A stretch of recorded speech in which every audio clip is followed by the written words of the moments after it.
जय हिंद दोस्तों, आपका एक बार फिर से स्वागत है हमारे YouTube channel Ganga higher education में। आज के वीडियो में हम लोग सोशल साइंस के 40 क्वेश्चन करने वाले हैं जो आपके एग्जाम के दृष्टि से बहुत जरूरी है। तो आज हम क्या करेंगे, आज हम लोग सोशल साइंस के कुल 40 प्रश्न को करेंगे जो आपके एग्जाम के दृष्टि से काफी जरूरी है।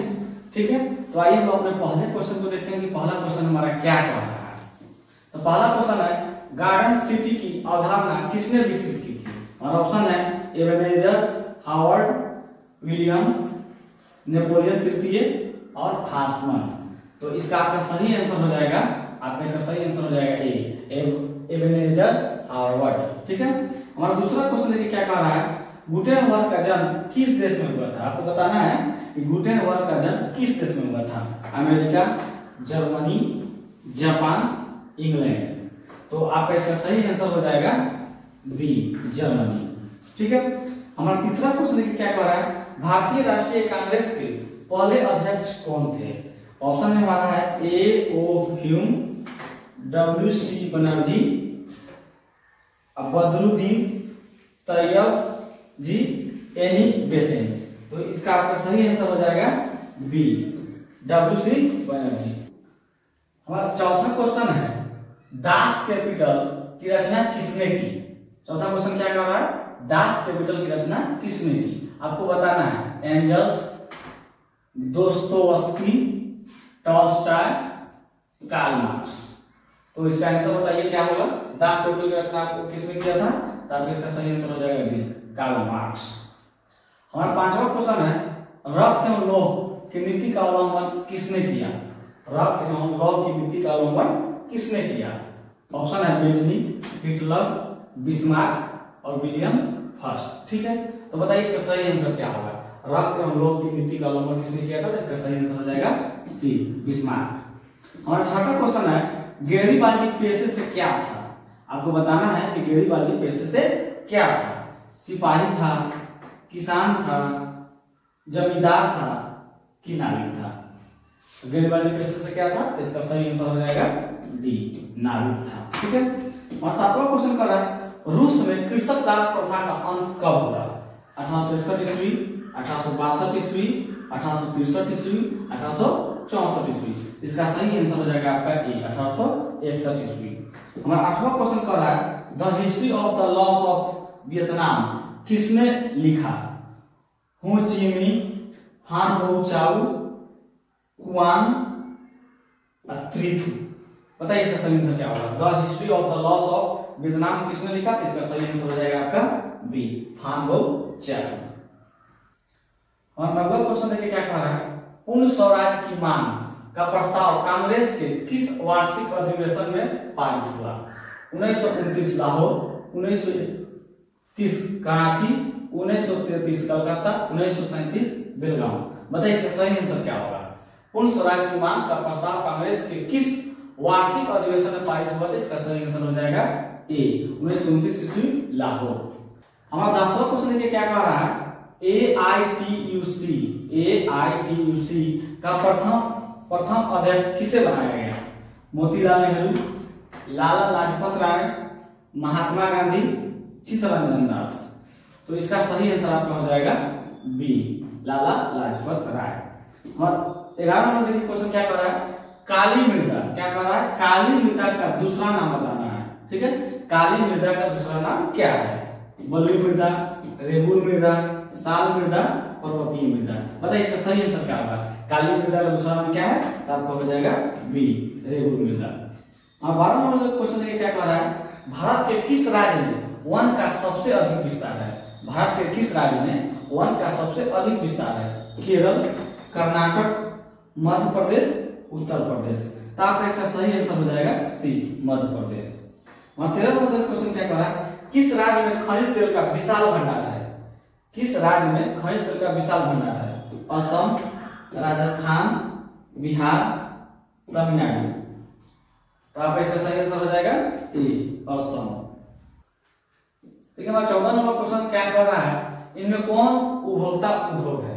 इनमें कौन उपभोक्ता उद्योग है? आपको बताना है पेट्रोल रसायन, लो आयक्स, चित्ररंजन लोकोमोटिव चीनी उद्योग। बताइए इसका सही आंसर क्या होगा? इनमें कौन बोलता उद्योग है? आपका सही आंसर हो जाएगा डी, चीनी उद्योग। और 15 नंबर क्वेश्चन देखिए क्या कह रहा है, नागपुर सड़क योजना के अंतर्गत सड़कों को कितने भागों में बांटा गया है? 4, 6, 2, 5। इसका सही आंसर हो जाएगा ए, 4। और 16 नंबर क्वेश्चन क्या कह रहा है, कुशेश्वर स्थान किस जिले में स्थित है? वैशाली, दरभंगा, बेगूसराय, भागलपुर। आप इसका सही आंसर हो जाएगा बी, दरभंगा। और 17 नंबर क्वेश्चन क्या कह रहा है, संजय गांधी जैविक उद्यान किस नगर में स्थित है? राजगीर, बोधगया, बिहार शरीफ, पटना। तो संजय गांधी आप जानते हैं कहाँ है? पटना में, तो बी हो जाएगा। 18 नंबर क्वेश्चन क्या कह रहा है, 2001 में बिहार की कुल जनसंख्या थी 8 करोड़ से कम, 9 करोड़ से अधिक, 8 करोड़ से अधिक, इनमें से कोई नहीं। देखिए यहाँ 2001 के अनुसार कर रहा है, नहीं 2001 में बिहार की कुल जनसंख्या थी, तो आपका सही आंसर हो जाएगा सी, 8 करोड़ से अधिक। हमारा 19 नंबर क्वेश्चन क्या कह रहा है, ऊंचा वक्ष प्रदर्शन के लिए हैस्ट्यूर विधि का विकास किसने किया था? बताना है, गुटेनबर्ग, लेहमान, गिगर, रिटर। इसका सही आंसर हो जाएगा आपका बी, लेहमान। अब 20 नंबर क्वेश्चन क्या कह रहा है, निम्न में से कौन सा उद्योग चूना पत्थर को कच्चे माल के रूप में प्रयोग करता है? तो एल्युमिनियम होगा, कि चीनी होगा, कि सीमेंट होगा, कि पटसन होगा? बताइए इसका सही आंसर क्या होगा? निम्न में से कौन सा उद्योग चूना पत्थर को कच्चे माल के रूप में प्रयोग करता है? इसका सही आंसर हो जाएगा सी, सीमेंट। 21 नंबर क्वेश्चन क्या कह रहा है, भारत में औरतों के लिए आरक्षण की व्यवस्था किस संस्था में है? आपको बताना है, लोकसभा, विधानसभा, मंत्रिमंडल, पंचायती राज व्यवस्था। भारत में औरतों के लिए आरक्षण की व्यवस्था किस संस्था में है? तो इसका सही आंसर हो जाएगा डी, पंचायती राज व्यवस्था। और 22 नंबर क्वेश्चन क्या कह रहा है, लोकसभा में निर्वाचन हेतु कुल सीटों की संख्या है 542, 544, 543, 545। तो उम्मीद करते हैं क्वेश्चन सबको मालूम होगा, इसका आंसर 543 हो जाएगा। और देखिए 23 नंबर क्वेश्चन क्या कह रहा है, निम्नलिखित में कौन भारतीय किसान यूनियन के नेता थे? निम्नलिखित में कौन भारतीय किसान यूनियन के नेता थे? तो ए में दिया है मोरारजी देसाई, बी में जयप्रकाश नारायण, सी में महेंद्र सिंह टिकैत, और डी में चौधरी चरण सिंह। तो इसका सही आंसर क्या होगा? आप इसका सही आंसर हो जाएगा महेंद्र सिंह टिकैत। और 24 नंबर क्वेश्चन पर है, राजनीतिक दलों की नींव सर्वप्रथम किस देश में पड़ी? राजनीतिक दलों की नींव सर्वप्रथम किस देश में पड़ी? ब्रिटेन में, भारत में, फ्रांस में, यूएसए में। बताइए इसका सही आंसर क्या होगा? राजनीतिक दलों की नींव सर्वप्रथम किस देश में पड़ी? इसका सही आंसर हो जाएगा ए, ब्रिटेन में। 25वां क्वेश्चन क्या कह रहा है, किसके फैसलों में व्यक्तिगत पूर्वाग्रहों की अधिकता रहती है? लोकतांत्रिक, राजशाही, गैर लोकतांत्रिक, तानाशाही। इसका सही आंसर हो जाएगा आपका सी, गैर लोकतांत्रिक। 26वां क्वेश्चन क्या कह रहा है, भारत में सर्वोच्च न्यायालय के मुख्य न्यायाधीश की नियुक्ति कौन करता है? प्रधानमंत्री, राष्ट्रपति, सांसद, उपराष्ट्रपति। तो इसका सही आंसर क्या हो जाएगा आपका? बी हो जाएगा, राष्ट्रपति। 27 नंबर क्वेश्चन क्या कह रहा है, निम्नलिखित में किसे विशेष राज्य का दर्जा प्राप्त है? निम्नलिखित में किसे विशेष राज्य का दर्जा प्राप्त है? बिहार, आंध्र प्रदेश, जम्मू कश्मीर, गुजरात। तो बताइए इसका सही आंसर क्या होगा? इसका सही आंसर हो जाएगा सी, जम्मू कश्मीर। हमारा 28वां क्वेश्चन देखिए क्या कह रहा है, सूचना के अधिकार आंदोलन की शुरुआत कहां से हुई? सूचना के अधिकार आंदोलन की शुरुआत कहां से हुई? राजस्थान, दिल्ली, तमिलनाडु, बिहार। इसका सही आंसर क्या हो जाएगा? ए, राजस्थान। और 29 नंबर क्वेश्चन क्या कह रहा है, बिहार के किस जिले का प्रति व्यक्ति आय सर्वाधिक है? पटना, गया, शिवहर, नालंदा।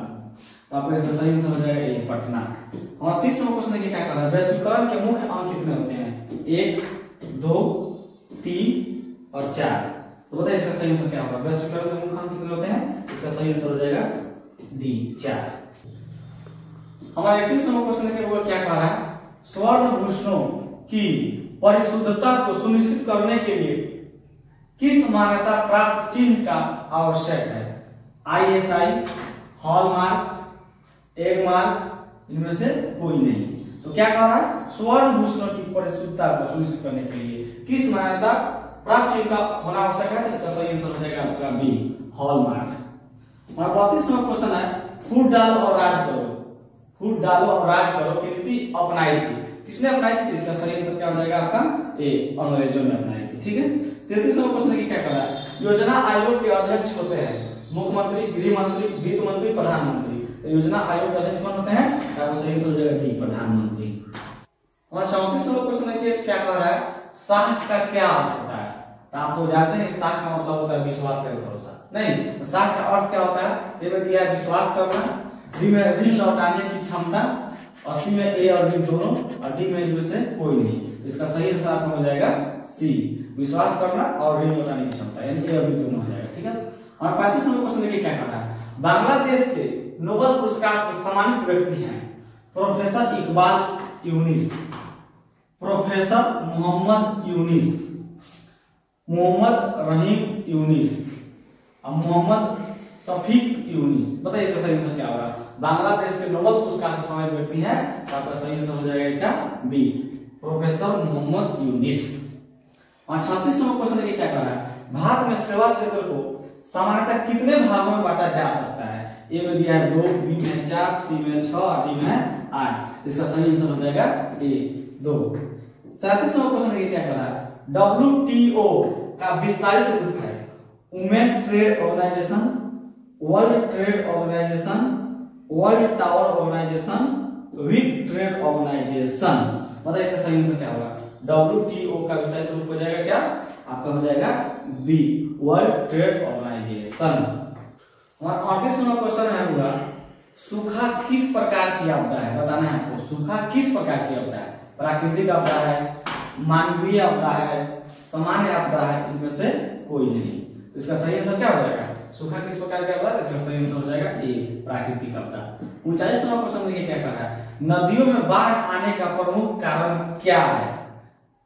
जल की अधिकता, नदी की तल्ली में अवसाद का जमाव, अस्सी में वर्षा की अधिकता, और डी में इनमें से कोई नहीं। देखिए बोला अगर इसमें रहता इनमें से सभी, इसका आंसर सभी होता है, लेकिन इसमें से क्या दिया है यहाँ पर? इनमें से कोई नहीं दिया है। इसका आंसर सही क्या होगा? नदियों में बाढ़ आने की प्रमुख कारण क्या है?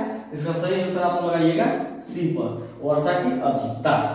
40वां क्वेश्चन देखिए क्या कर रहा है। बाढ़ के समय निम्नलिखित किस स्थान पर जाना चाहिए? ऊंची भूमि वाले स्थान पर। तो आपका सही आंसर यही हो जाएगा ए, ऊंची भूमि वाले स्थान पर। ठीक है। तो आज के वीडियो में इतना ही। ये वीडियो कैसा लगा आप लोगों को कमेंट करके जरूर बताइएगा, और इसी तरह का और वीडियो पाने के लिए आप हमारे चैनल को सब्सक्राइब करें, ताकि हमारे आने वाले वीडियो का नोटिफिकेशन सबसे पहले आप तक पहुंच पाए। धन्यवाद।